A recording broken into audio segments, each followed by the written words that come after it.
I call it maturity. Yeah. Let me answer the question. Because I probably sense that most of us procrastinate simply because we don't have to face reality, and the reality is not very bright right now. John, I understand your desire to create a panel.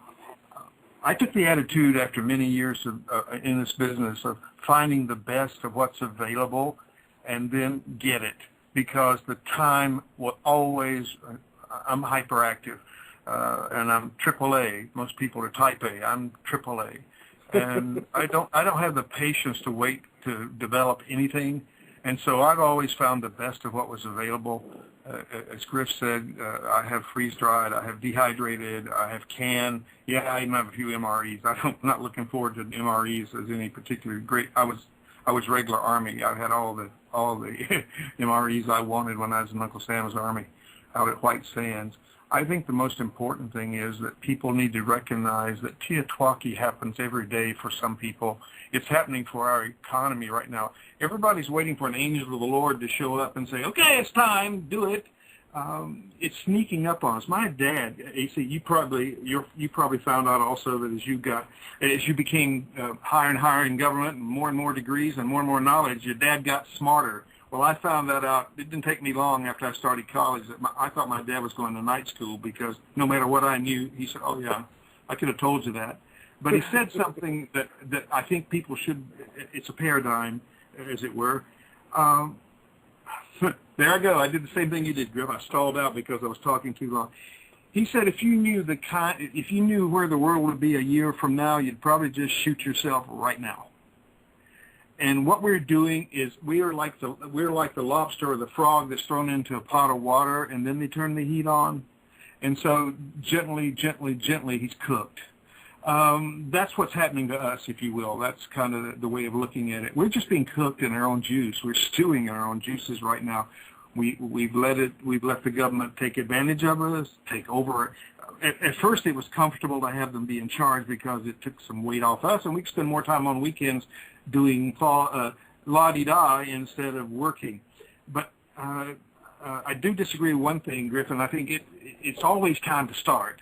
And if people would just make the commitment to do something now, if everyone listen, actually, I believe that if everybody in the country, if even 10% of the people in the country just went and got canned goods for the next 2 weeks, and then next week went back and got 2 more, spending that money would get us out of our doldrums, economically speaking. If everyone prepared for, say, a year, it would get us back on our feet because trucks would start running, people have jobs, you need more employees, the just-in-time system would be kicking butt, and we could solve a lot of problems by motion. And we're just not in motion right now. It's like we've been knocked on the ropes, and this is the prize fight, and we got hit on the chin, and we're a little dazed, and so we're just kind of waiting for the bell to ring so we can sit down and have some water thrown in our face. That's how I see it, Griff, since you asked the question, or didn't ask. I think another problem that we face is as a nation, we are entirely too self-absorbed, and we are the idea of sacrifice and the ability to do without is foreign now. Whereas before, say, and I hate to say it this way, guys, but your generation was able to do that. Why? Because you had to. I mean, World War II, there was rationing going on. You know, you didn't have that the ability to just go and consume like we do now. There was limits. And the other thing, too, was that the standard of living, while still very high on a world standard, was not near as it is today. You know, so and that's gone. People have lost that idea of how to get by with little. And now, if given the opportunity, now we're faced with an opportunity or a scenario where they're going to lose it all, and they can't even find it within themselves just to do these little things, just to make these small sacrifices in order to save them on the other end. And it's absolutely appalling to me. Joe, I wanted to ask you a statement you just made about the standard of living. Yes, sir. Let's say the standard of living 1940 compared to 2010.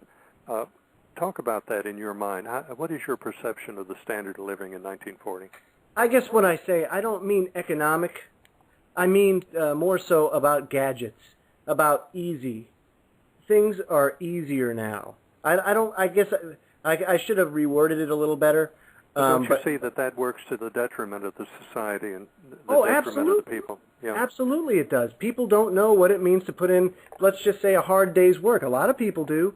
But when you talk about entitlements taking up over 50% of our GDP every year, and it's crazy. How do you expect a society to function if more and more are on the receiving end of these entitlements and less are paying into it? You see, in 1940, let's say just before the United States entered the Second World War with the attack on Pearl Harbor. Most young people have never heard of Pearl Harbor, by the way. When in 1940 the world was different, the standard of living was wonderful. We had everything we needed. We had heat, shelter, food. We had transportation. We were building highways all over America. Everything was just wonderful. We had the Lone Ranger and the Green Hornet and the Shadow, and we had all of that for entertainment. And occasionally we would go to a movie, which was thrilling. I remember when I got my first crystal radio from Barry Burke's department store, the Boy Scout crystal radio, and I was just euphoric over the idea of rubbing a little cat's whisker across a crystal, and I could hear Fibber McGee and Molly, and the Great Gildersleeve and the Shadow and all those programs, and it was just wonderful. And it was life was indeed the theater of the mind. Your mind could see things, and it was wonderful. It's not like that today. It's altogether different. We didn't have diversity back in 1940. We had one mindset, one people pulling for one future, for the most part. Today, we are taught that diversity is wonderful. This is right out of Brave New World. It's right out of the director of hatcheries, you know. That's right, yeah, because diversity is of itself divisive. It is, and it kills societies. And our government and our educators are teaching the children not to have opinions and praise diversity. It's wonderful. It builds communities.